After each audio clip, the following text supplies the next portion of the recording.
saio honetan parte hartzeagatik. Gauza praktiko batzuk aipatu nahi nizkizuen. Alde batetik, beko aldean dakazue interpretazion mapamundi tankerako bat, eta hor aukeratu dezakezue ze hizkuntzatan entzun nahi dezuen saioa. Euskaraz, erderaz edo frantsesez. Saioak baita ere lehenengo zatia, saioak bi zati ditu. Bat orokorra, nondanok egongo garan, eta gero sala txikiagoetara pasako gaituzte. Orduan, zuek kezkatu, zuzenean pasako zaituzte saletara. Horretarako behar dugu, zuen izena bizenak parte hartzaileen aldean, izen eta bizenarekin egotea, erraxago identifikatzeko. Beste gauzat, zumeko eskuineko goikaldean dakazue bista, bai? Bista zatian hitz egiten dagoen pertsona jartzen badezue, bai? Hor dakazue hablante, horrela saio erraxago jarraituko da. Eta azkenik esan, zati komunean, hau da, sala txikietan gaudenean ez, baino bestela saioa ere grabatuta dagoela.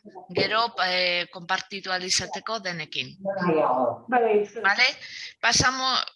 os comentamos un poco lo mismo en castellano. Buenos días a todos, bienvenidos dentro del proyecto Interreg Poctefa Formanae. Bueno, orain gazteleraz errepikatzen du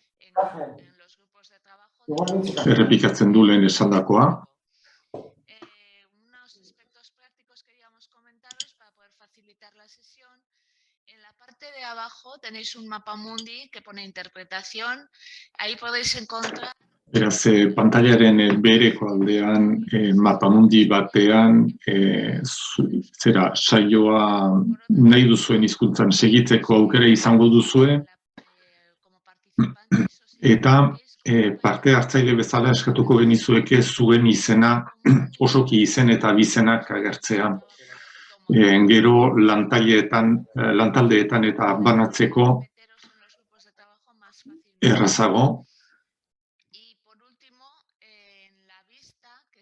Eta bestalde pantailaren gainekaldean eskuinean daukate hor bista botoitxo bat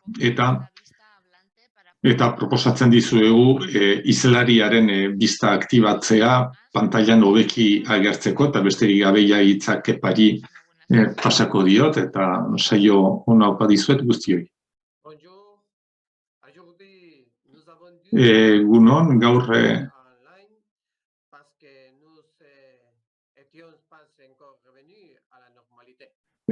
online egiten dugu saio hau, ez genekielako normalitatera itzuliko inera, beraz gaurkoa teorikoa eta praktikoa izango da. Eta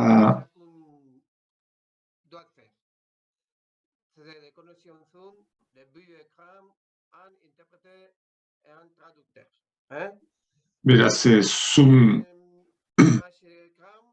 Zoomean ari gara eta beraz gainean eskuinean aukera duzue hizlariaren bista aktibatzea gomendatzen dizuegu.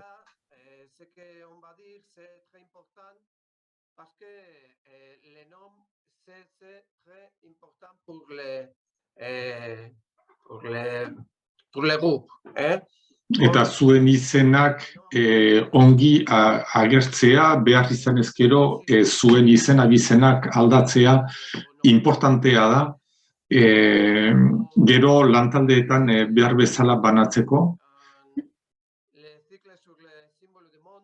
Eta itzulpenarentzat baduzue hori mapamundi bat, eta hor aukera dezakezue zuen hizkuntza eta orain ja hasiko gara Ainhoa eta Anerekin, mila esker guztioi. Egunon, buenos días, bonjour. Bueno, como ya han introducido la sesión, Bueno, baina sarrera Kepak eta Jonek egin digute, eta beraz hau da proiektu honetako bigarren saioa, eta saioaren mamian sartu aurretik aurkeztu nahi genizueke zer den zehazki proiektu hori, eta kontuan izan beharko duzu ere ze helburu jarraitzen dugun. Batzuk gaur hemen daude eta aurrekoan ez ziren hemen. Gaur lan asko daukagu egiteko eta beraz orain arte errandu bezala parte batean elgarrekin egongo gara denok eta gero taldeak egingo ditugu eta taldeetan egonta gero berriro itzuliko gara elkarrekin ikusteko talde txobetan egin dena elkarren artean trukatzeko eta emaitzak elkarrekin partekatzeko. Beraz, has gaitezen, ja gogoratuz zer diren helburuaren, proiektuaren helburuak. Beraz, lehen helburua da modu parte hartzailean parte hartzeko ikusteko zein diren agenda 2030-eko printzipio horizontalak eta bereziki lantalde honetan aplikatuta, bereziki automozio eta administrazio sailetan. Eta klabe horiek identifikatzeko lehenik 2030 agenda hobeki ezagutzera eman nahiko dugu eta lantalde horietan parte hartzen duten jendeak beharbada ikuspegi desberdina dituzte, beraz gauzak homogeneizatu nahi genituzke, helburuetan eta behar bezala lan egiteko. Eta aurreko saioa nahiko teorikoa izan zen eta kepak aurrekoan helarazi zigun horren bilduma eta bertan agertzen dira laburki zein diren garapen jasangarriaren 17 helburu horiek eta saio horietan helburu horiek hobeki ezagutzen joango zarete eta nola aplika ditzakegun bai lanbide heziketan eta euroeskualdearen testu inguruan.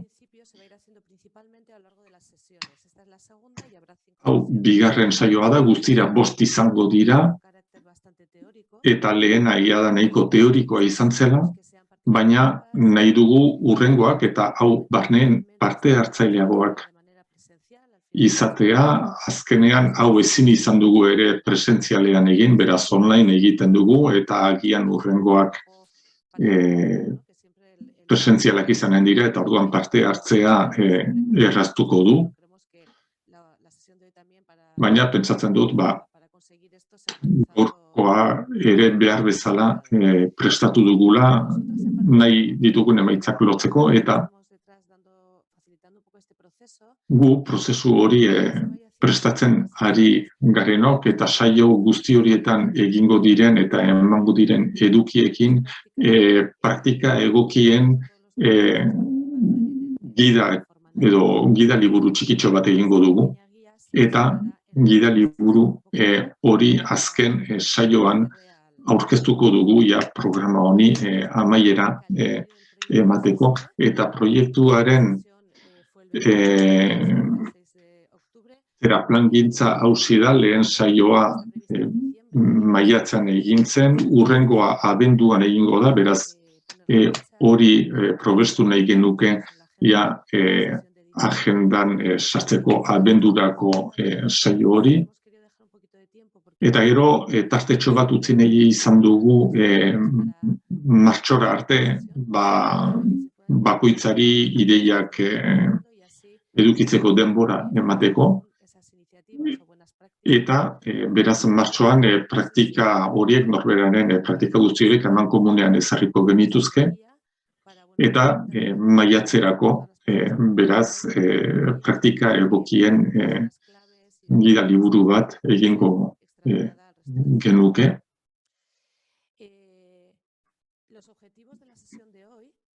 Gaurko saioaren helburuak, badakizu 17 helburu daudela, agenda 2030 horretan, eta guztira 179 xede edo helburu daude. Eta gaur egin nahi duguna da lehenik zeintzuk diren erreferentziazkoak lantalde honetarako. Eta horretarako 3 galdera izango ditugu gogoan. Alde batetik, prestakuntza jarduerari dagokiona eta erakunde bezala, gero bigarrenik baditugu ere erreferentziazko xede batzuk. Eta gero, 3. kontuan izan behar dugu ere ikasleak badaudela, eta ikasleak bere bizitzaren parte batean prestakuntza zentroetan daude, baina gero, aparte ez dute segitzen, beraz, kontuan izan behar dira.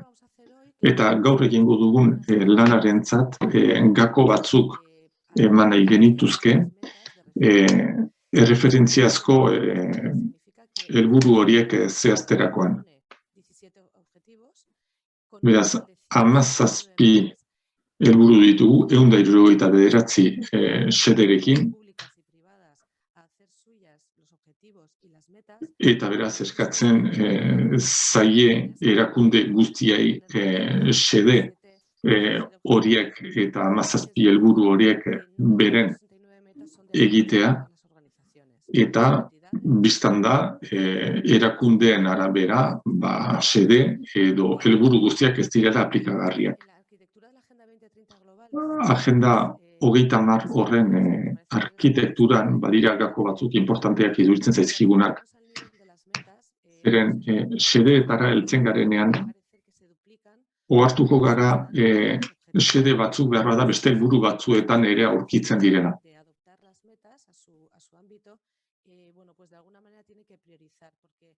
Orduan, lehentasunak ezarri beharko dira.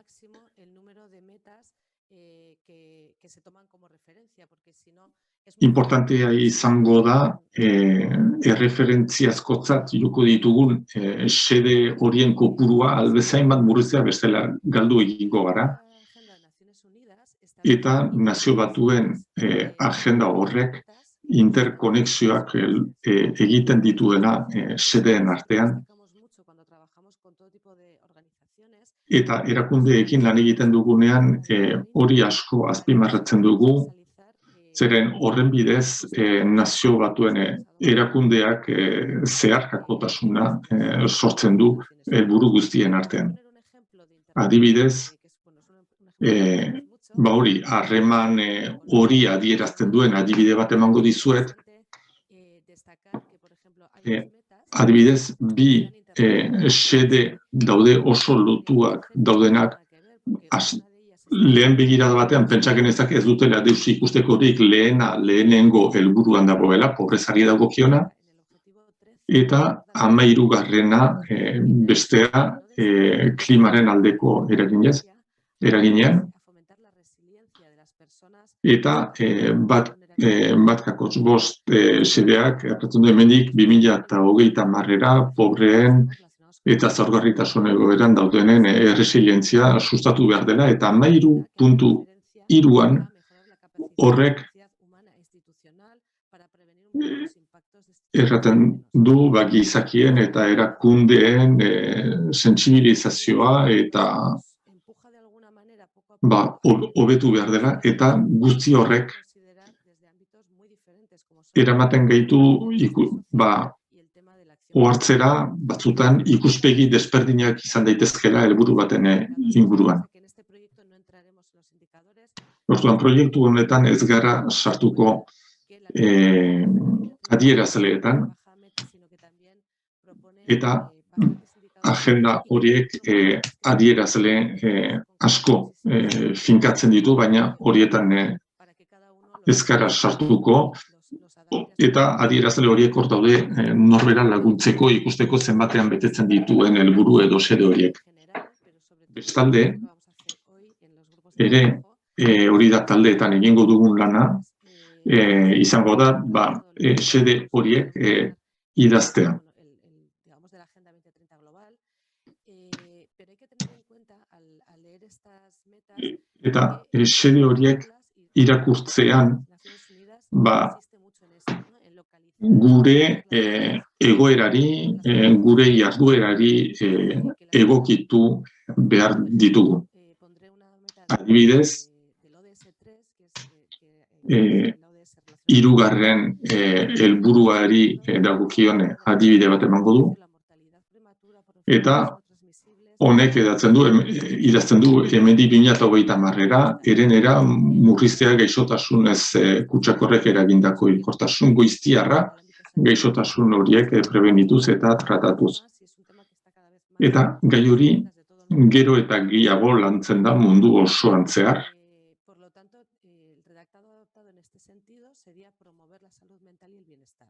Eta orduan guk adibidez egokitu genezake esateko osasun mentala eta ongizatea sustatzea. Bai? Eta hori lanbide heziketara oso ongi egokitua da. Gero, bestalde batetik ere ikusi behar da xede horiek nola interpretatuko ditugun eremu zehatzetatik. Adibidez, lanbide heziketan xedea 3.4 xedea irakurtzen badugu, interpreta genezake osasun erakunde baterako pentsatua izan dela. Eta importantea da interpretazio hori egitea eta pentsatzea batzuek dudarik gabe balukete gehiago egiteko xede horretan, baina guk ere xede horretan badugu zer egiterik. Eta horreitik importantea da interpretazio hori egitea xede batzuk besterik gabe ez baztertzeko.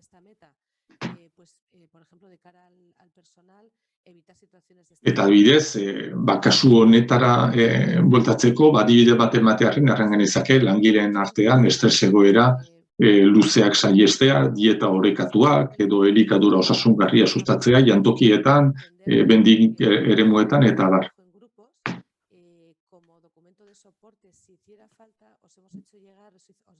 Beraz, ikaslanetik igorri genizuen xede guztien erredakzioa eta horretan oinarriku zarete gero taldeetan lan egiteko.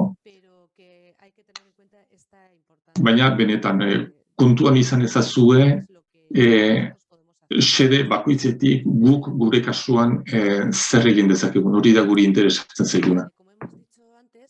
Eta lehen esan dugun bezala xede horiek lantzeko momentuan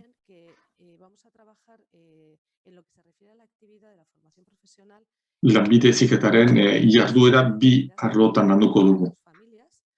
Badira bi familia eta gero bada familia bakoitzaren jarduera espezifikoa eta horretarako gako batzuk ekarri ditugu. Bidez automozioan gako batzuk ematen dira, administrazio eta finantzietan beste batzuk. Orduan, lan hori egin eta xede komunak izango ditugu batetik eta gero xede espezifikoak. Eta hori jadanik lehen errandut, eta baliteke gero xedeak aurkeztuko dizkizu egunean argiago geratzea, baina importantea da kontuan izatea gure jarduera. Eta jarduera ez da bakarrik hezkuntzan mailan edo ikaskuntza arloan geratzen, baina lanbide eremua ere oso importantea da. Beraz gure formakuntza zentroetan dauden ikasleek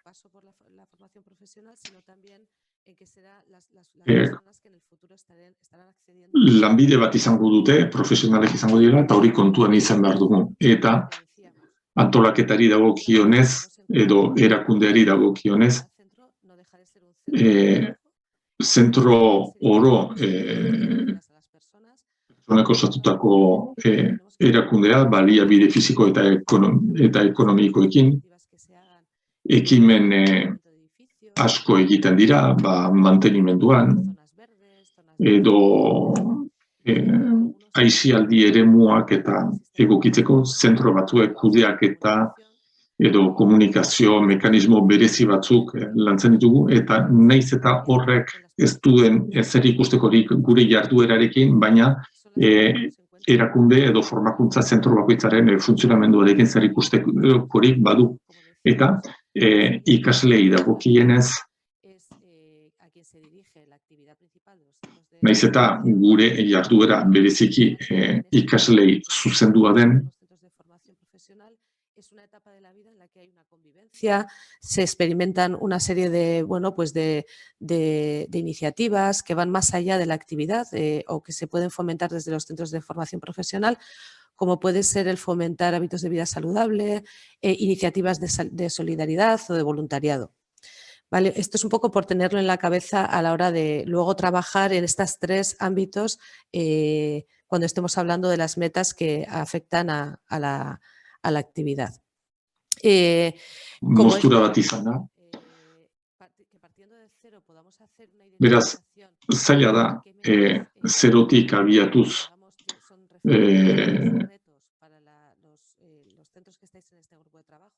ikustean nor dagoen nor zer egin behar duen, eta guk erakunde askorekin lan egiten dugunez, importantea da xedeak aukeratzea bereziki proiektu honetan parte hartzen dutenentzat, eta lantaldeetan eskatuko dizuegu gai berezi batzuk lantzea, aurkeztuko dizuegu 17 helburu horietan zeintzuk identifikatu ditugun. Guk 3 arlo desberdin horietan. Beraz gainean dituzue 17 helburuak, eta ezkerrean, zutabean, daukazue lehen bloke bat jarduera amankomunari dagokiona, eta gero beste 2 lerro, lehen bloke horretan 2 lerro lehen automozioari buruz eta beste administrazioari buruz, eta horiek lirateke automozioari eta administrazioari espezifikoak zaizkien xedeak. Hemen, erdigunean, erakundearentzat identifikatu ditugun edo erakundeentzat identifikatu ditugun xedeak. Jakinez, erakunde horiek barne politikak badituela eta erabakiak hartu behar dituela, bai eraikinari dagokionez edo langilegoari dagokionez, eta azken blokea litzateke ikaslegoarena. Beraz, ikaslegoa da gure jardueraren jasotzaile nagusia, eta hor ikusten dugu zer egin dezakegun gure ikastetxeetan irakaskuntza jardueraz aparte, eta orain hitza pasako diot lankideari, eta gero ikusiko dugu ze galderak eginen dizkizuegun.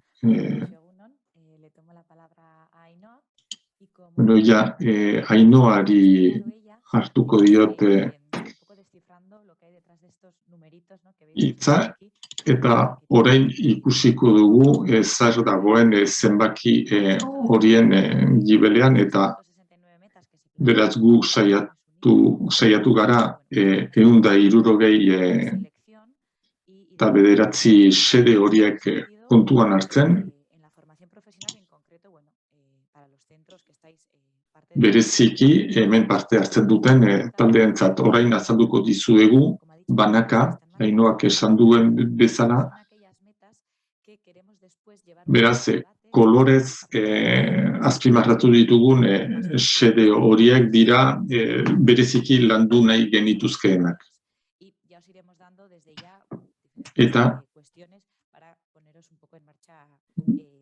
horiek planteatuko dizkizuegu gogoeta hori eramateko. Beraz, lehenengo helburuan aukeratu dugu 1.2 pobrezia desagerrarazteari buruz, eta orduan galdetuko dizuegu ea uste duzuen sede hori 8.3 sedearekin edo sedearen barnean landu daitekeen.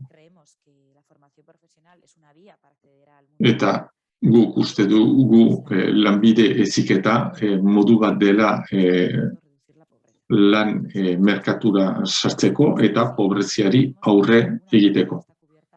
Eta beraz, kasu horretan, pentsa genezake sede batek bestea barne biltzen duela, horretik, saiok esan duen bezala, ahal bezain bat murriztu beharko dugu sede horien kopurua.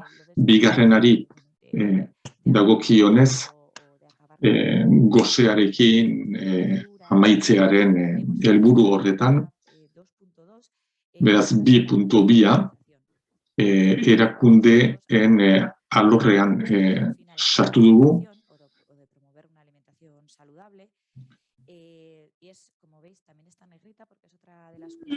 Eta horre letra larriz edo lodiz ezarri dugu, importantea delako, eta elikadura osasungarria lantzen duen 2.2 horrek, pentsatzen dugu 3.4ean daitekela edo barne biltzen dela, beraz aurrekoaren galdera berdintsua, eta 3. helburuari lotzen bagatzaio, beraz ikusten duzu pixkanaka beheragoa zela, eta 3. 3.6 sendea dugu,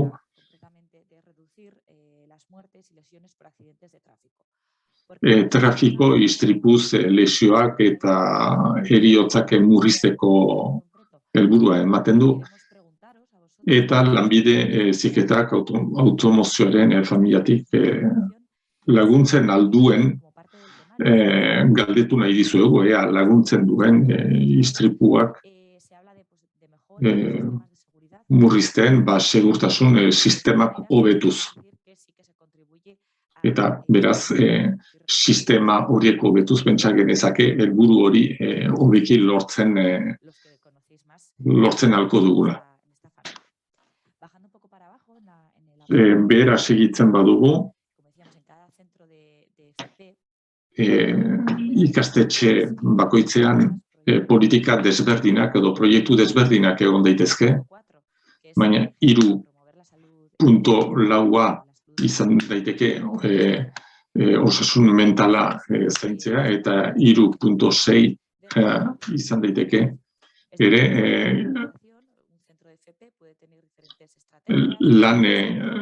lanbide istripuak murriztearena izan daiteke.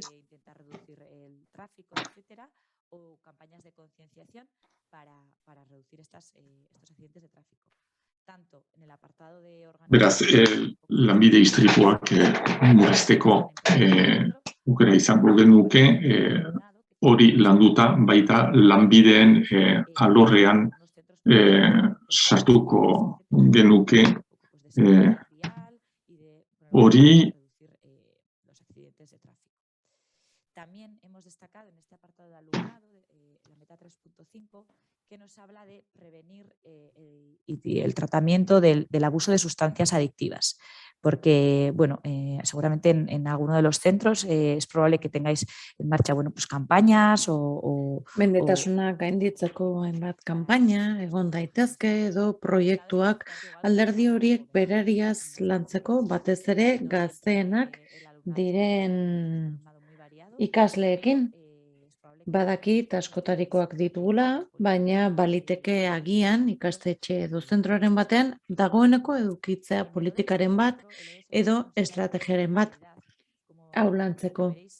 Laugarren ardatzean kalitatezko hezkuntza hitz egiten da, eta zuentzat lanbide heziketarako S4 eta S8 dira interesgarrienak. S4an kalitatea hitz egiten da, eta bestean lan duinaz, hazkunde ekonomikoaz, beraz, gure iritziz, lanbide heziketa baditu bi oinarri horiek. Beraz, S4aren barruan, hainbat helmuga daude zarrita, ikusiko dituzue, zeintzuk diren, eta zeintzuk duten zentzua. 4.3 adierazten du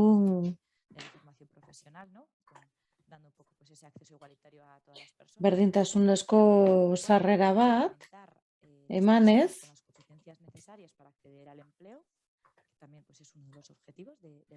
bestetik ere sartzen da gaitasunak ematea, 4.5 aipatzen du, genero desberdintasunak ezabatu behar direla, eta maila guztietan sarbide eman behar dela, berdintasunean oinarrituz, 4.7ak hitz egiten digu, gai batez gero eztabaidatu ahal izango duguna.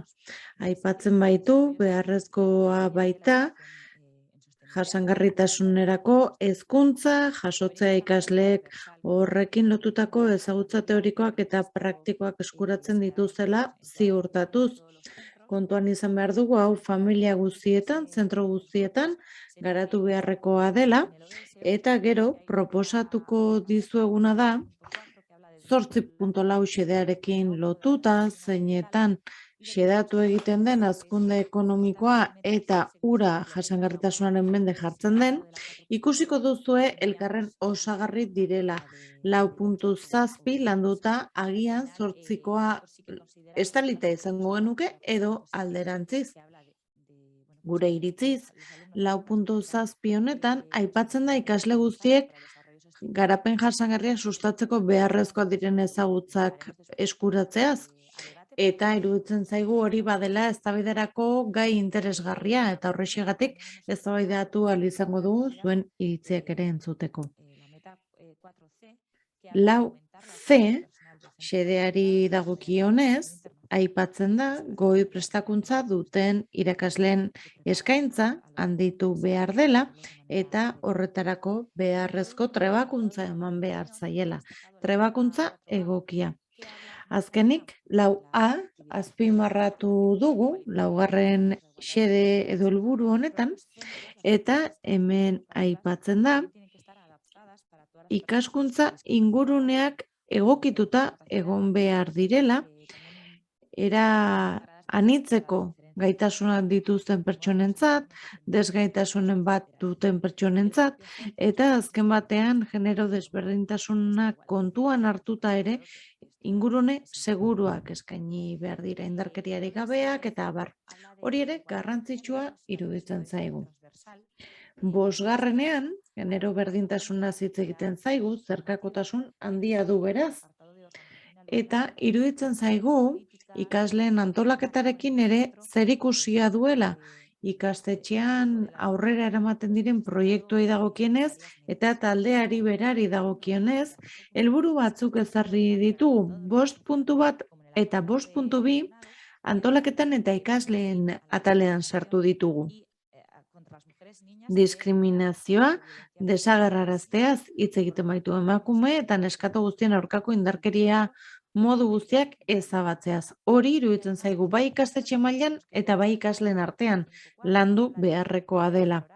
Horretaz gain, 5.4ak ordaindu gabeko zaintzak eta etxeko lana aitortzea eta baloratzea azpimarratzen du. Horretarako kontziliazioaren inguruko saioak egin daitezke ikastetxean eta eztabaidan ere hitz egingo dugu emakumeen erabateko parte hartzea eta parte hartze eraginkorra ziurtatzea hitz egiten duen 5.5 atal. Horretaz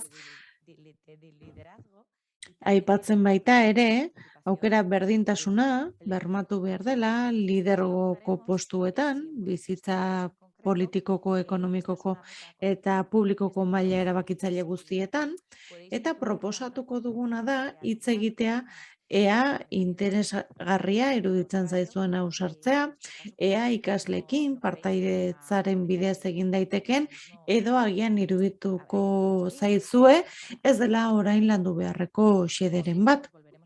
Ikusiko duzuen bezala, gero, gai hauek ere berrikusi ahal izango ditugu, baina orain zertzela da txiki batzuk eman nahi nituen. Automozioan soilik aipatu dugu orain aipatuko dudana, eta hori egokia iruditzen ote zitzaizuen jakineko genuke. 6.3 xedeaz ari naiz, eta uraren kalitatea hobetzeaz hitz egiten digu honek. Iruditu zaigu gure automozioko lanbide heziketako familian sartu egon gabe ere agian horrekin lan egin dezakezuela. Hondakin likidoak eta abar jorra ditzakezuelako. Iruditzen zaigu zuek dituzuela gakoak eta horrexegatik galdetuko dizuegu ea iruditzen zaizuen horiek berariazko xede onak ote diren zuen familientzat. Energia eskuragarriaz hitz egiten digu 7. xedeak, energia berriztagarriez, eta hemen antolaketan sartu dugu. Ainhoak esan bezala, ikastetxe guztietan aurrera eraman daitezkeen proiektu ez gain, eraikin batzuk ditugu, baliabideak behar dituztenak, energia kontsumoa dutenak, badakigu ekimenak martxan daudela, zuen zentro askotan, energia berriztagarriak erabiltzeko, eta ildo horretan 7.2ak aipatzen du nabarmen areagotzeaz energia berriztagarrien proportzioa, eta 7.3ak hitz egiten digu energia eraginkortasunaren hobekuntzaren munduko tasa bikoitzeaz. Interesatzen zaigu jakitea, ea proiekturen batean parte hartzen ari zareten, zertan ari zareten, badakigu izarraitzen ari zaretela Euroneten lanean, eta horri guztiari buruz hitz egitea gustatuko litzaiguke. Lanbide heziketarako badugu beste xede garrantzitsu bat. Azken batean, hazkunde ekonomikoaz hitz egiten baitigu, baina baita ere enplegu betea eta lan duinaz, horien sustapenaz. Kasu honetan, prestakuntza jarduerak berak du xede hori, eta horregatik iruditzen zaigu oso estuki uztartuta dagoela. Helburua baita landuin bat eskuratzea ikasleek. 8.2ak produktibitate ekonomikoaren maila handiagoak lortzea hitz egiten digu, pentsatzen du zuen gradu eta familietan jorratuko duzuela dagoeneko. 8.3ak aipatzen du ekintzailetza, sormena, berrikuntza, lanpostuen sorrera, pentsatzen dut ere landuko dituzuela berrikuntzarekin eta ekintzailetzarekin lotutako alderdiak. 8.4ak esaten du pixkanaka hobetu egin behar direla kontsumo mailak, eta kontuan izan behar dugu badaudela jomuga batzuk ezarrita. Oro har iruditzen zaigu xede hau komuna izan daitekela jarduera arlo osoan. 8.6an hitz egiten digute ikasten edo gaitzen ari ez diren gazteen proportzioa nabarmen murrizteaz. Oso bideratuta dago xede honetara. Eta 8.8a hemen dago eta baita ere berariaz automozioaren familian. Hitz egiten digu lan eskubidea babesteaz eta lan ingurune segurua sustatzeaz. Lanbide heziketan xede hau betetzeko jarraibideak ematen direla iruditzen zaigu, baina eztabaida fasean galdetu nahi dizuegu ea iruditzen zaizuen administrazioko familian hau guztia lan eskubidena eta abar xede interesgarria izan ote daitekeen, ea dagoeneko lantzen duzuen kurrikulumean, administrazioko familietan, giza baliabideetako ikasgaietan, agian, gero esango diguzue, ea nola dagoen hori eta nola ikusten duzuen. Antolaketan berriro ere azpimarratuko nuke xede hau lan eskubideez hitz egiten baitigu eta kontuan izan behar dugu ikastetxeak berak langileak dituela, beraz sustatu beharko dugu lanpostu duinak edukitzea eta lan eskubideak eta lan ingurune segurua sustatzea. Dena denez kezkatu azkarregi joan ba naiz, gero gidoi bat baitugu galderentzat, beti ere noski eztabaida pizteko xedez. Ainhoari emango diot hitza berriro?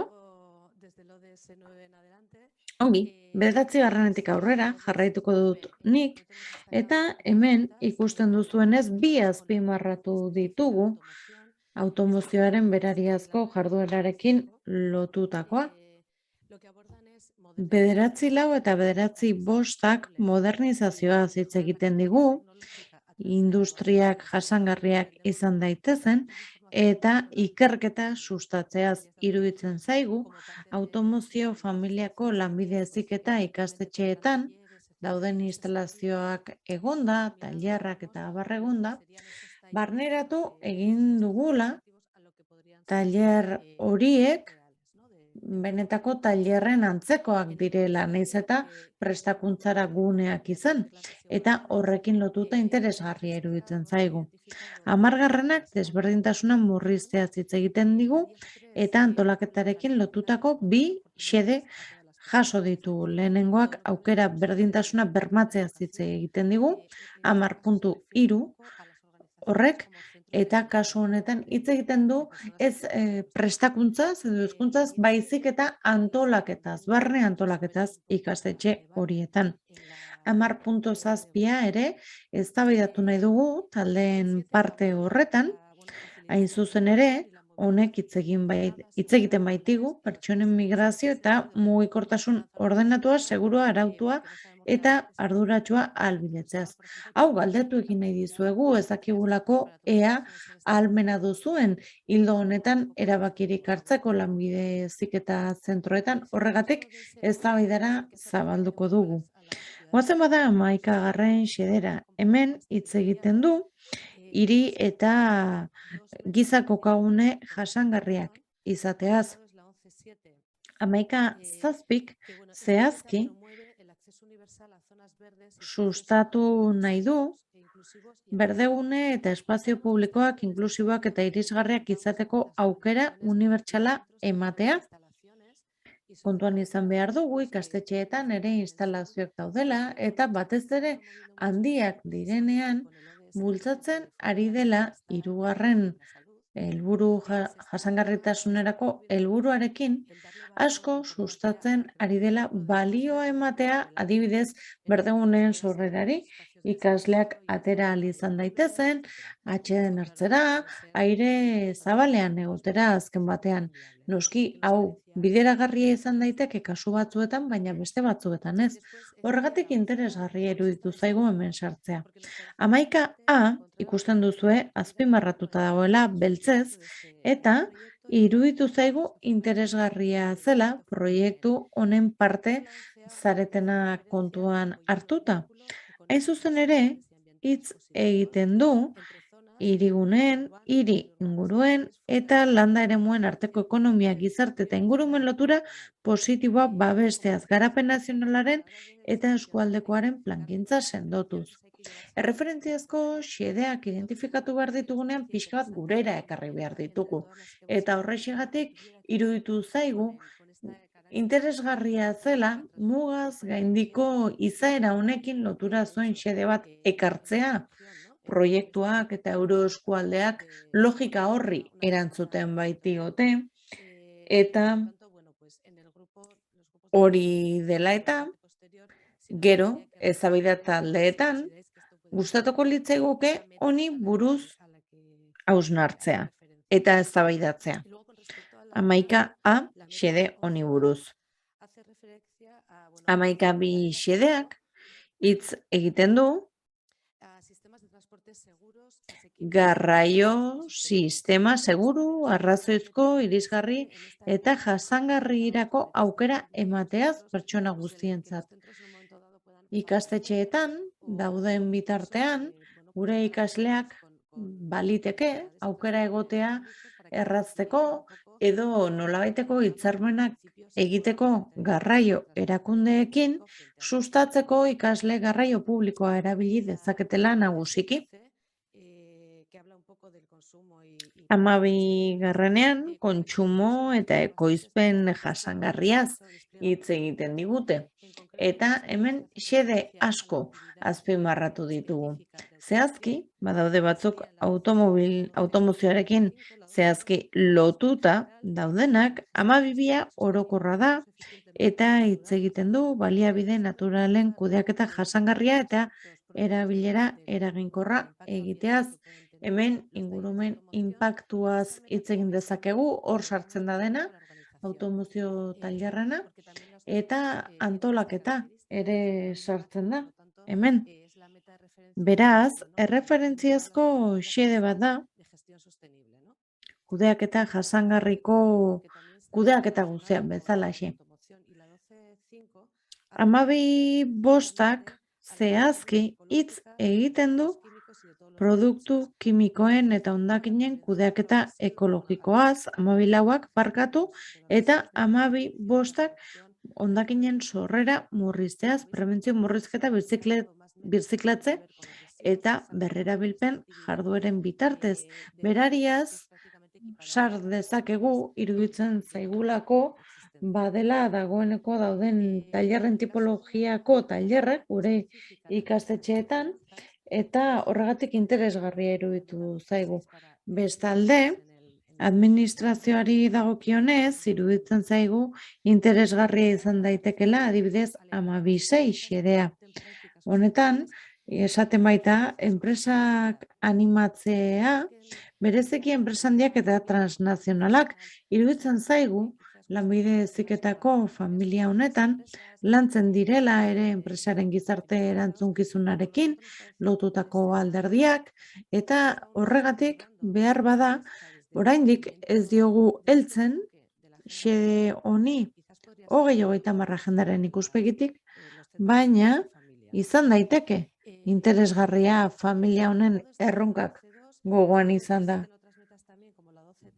12, 13 xedeak ditugu, oso zehatzak direnak. Esango nuke Nazio Batuek proposatutako xedeen artean zehatzena dela elikagaien xauketaz hitz egiten du, gero eta gehiago ari dira lantzen hau eta interesgarri iruditzen zaigu jantokia duten zentroetarako.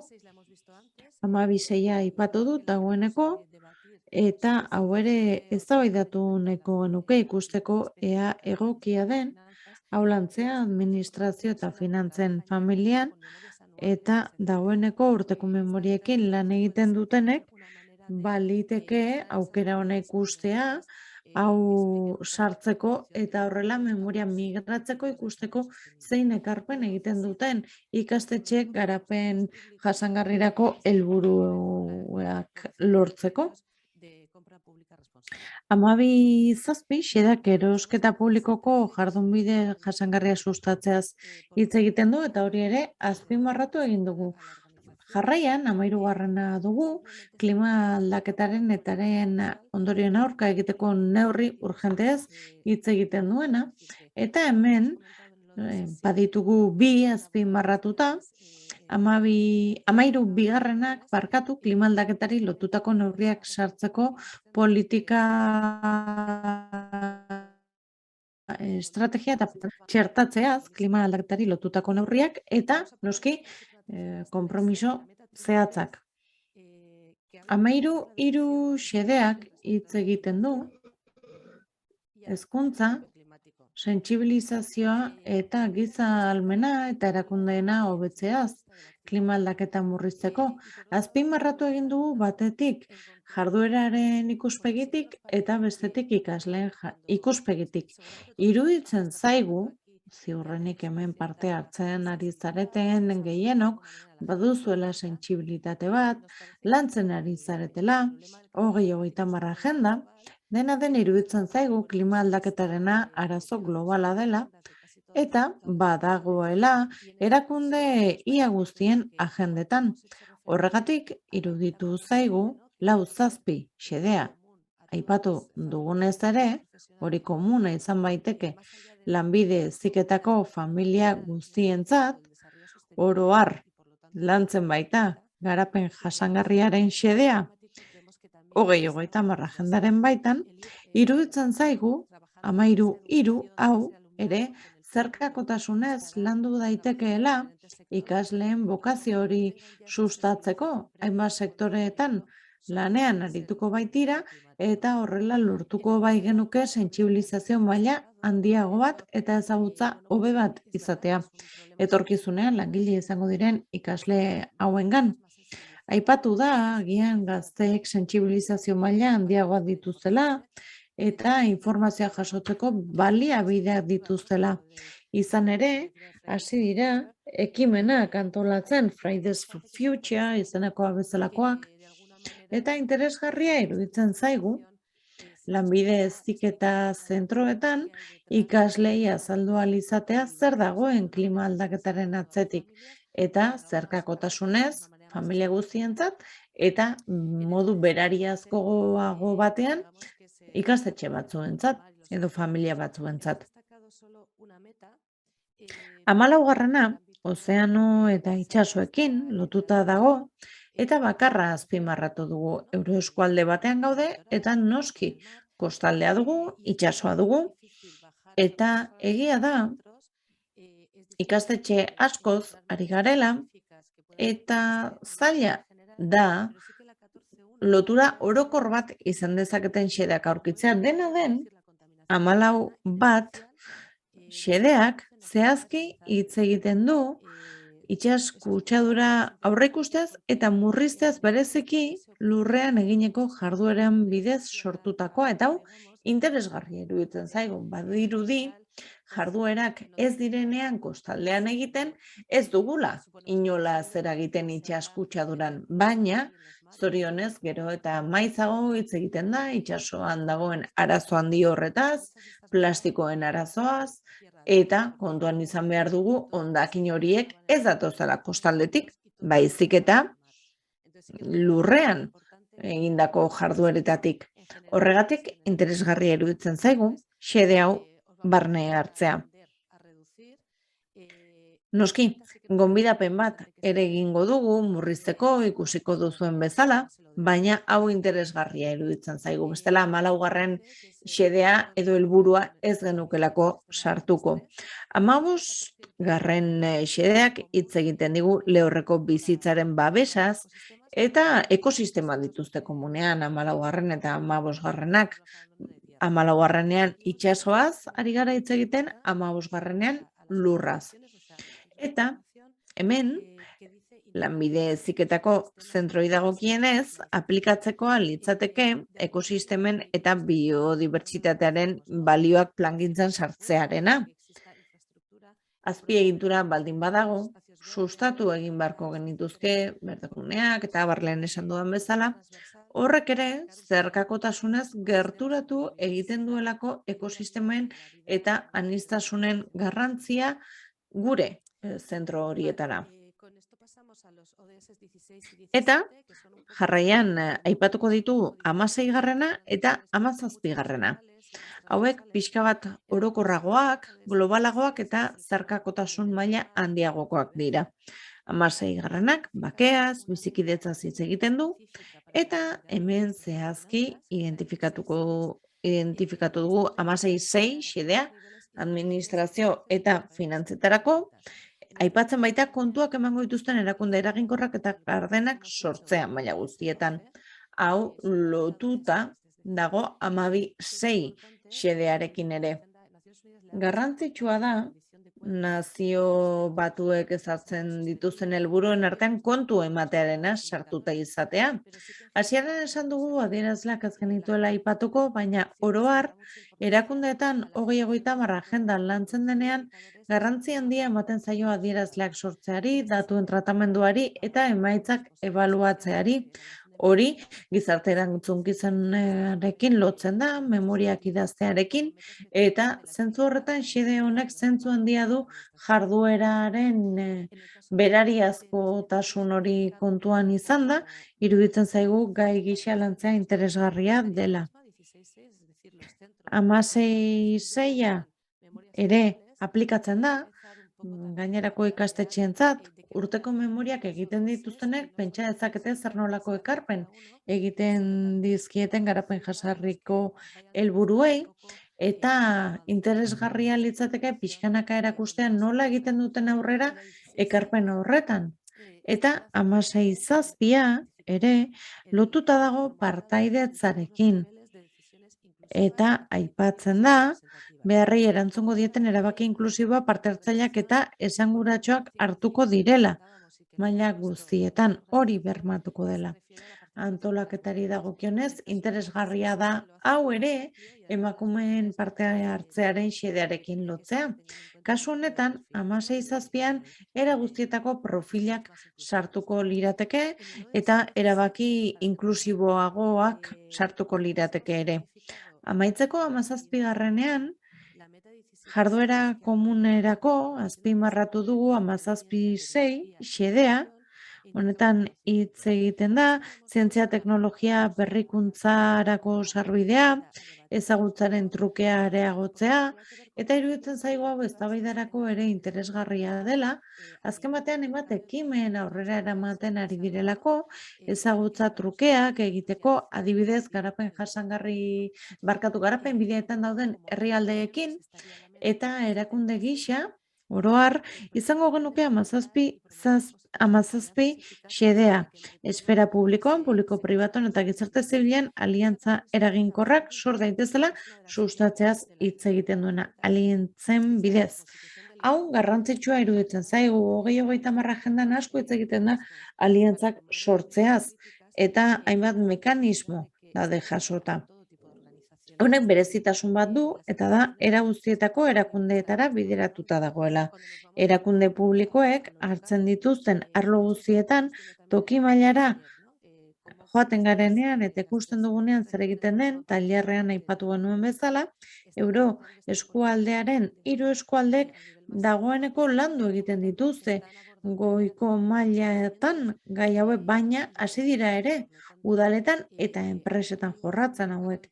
Beraz, hemen ikusten dugu baldintza guztiak ditugula, aliantzak sustatzeko, akordioak sustatzeko eta alderdi guztiek hizkuntza bera hitz egiten dutela bermatzeko. Las prioridades van a ser un poco las mismas, ¿no? Por lo tanto, sí que nos parecía que esta meta tenía que estar. Bueno, esta es la explicación, o sea, esta es lo que nosotras hemos hecho como una primera propuesta, por supuesto que está sometida a debate y todavía después de la sesión... Hori da guk egiten dugun proposamena,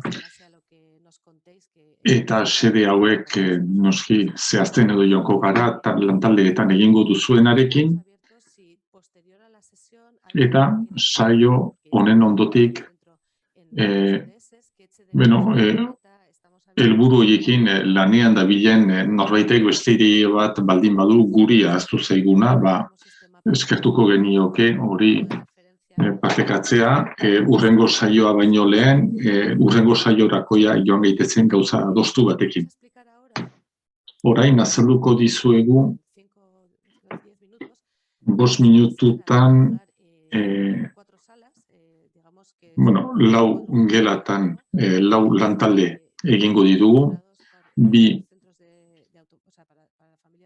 izango dira automoziorako eta beste 2 administrazio eta finantzarako. Eta talde bakoitzean erreferente bat izango duzue, gero errango dizugu nor izango den talde bakoitzean, baina talde guztietan dokumentu hau izango duzue,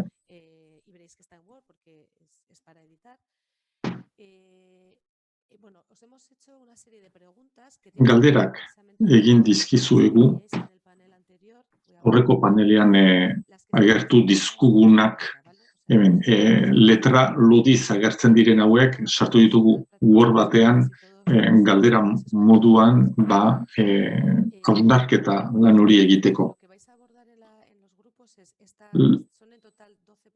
Beraz guztira 12 galdera dira, talde bakoitzak 10 landuko ditu, beraz txuriz daude batzuk, baina adibidez batzuk urdinez daude, eta orduan urdinez daudena dira bakarrik automoziorako. Baina administrazio eta finantzakoek urdinak ez dituzue landuko, eta alderantziz berdez daudenak administrazio eta finantzarako dira, beraz automoziokoek ez dituzte landuko berdez daudenak. Saiatu gara, galdera hauek ulergarri egitea, aurretik igorri dizkizuegun xede bakoitza irakurri behar izan gabe, eta galdera ahal bezain errezak egiten saiatu gara, edo ulergarriak behintzat, adibidez lehenengoa hartuko bagenu,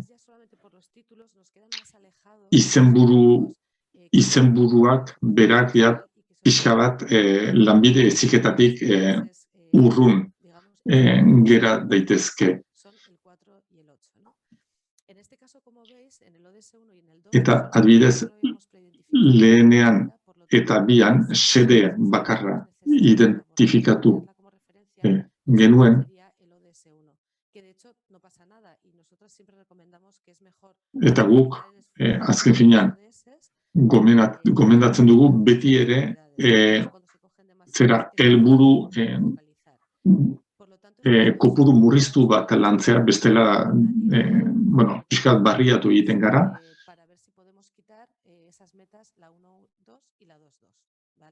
Beraz, zuek ikusi gero xede hauek kendu ditzakegun ala ez, eta galdera batzuk nahiko zabala dira, batzuk zehatzagoak dira automozioari dagozkionak, adibidez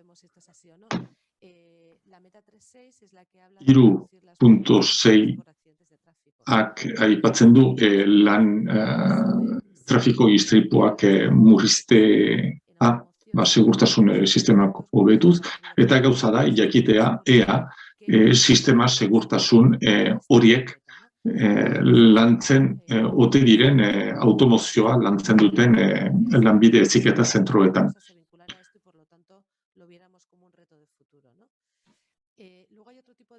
Gero beste galdera batzuk idekiagoak dira, eta gogoetarako gai gehiago emango luketa, bidez 5.5, xedea, hori erreferentzia gisa ezarri dugu erakundeetan, oso importantea baita, erakunde guztiontzat, baina galdetzen dugu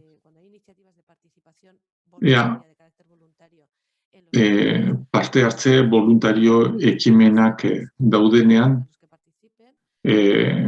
mutilak ala neskek parte hartzen duten gehiago jakin nahi genuke.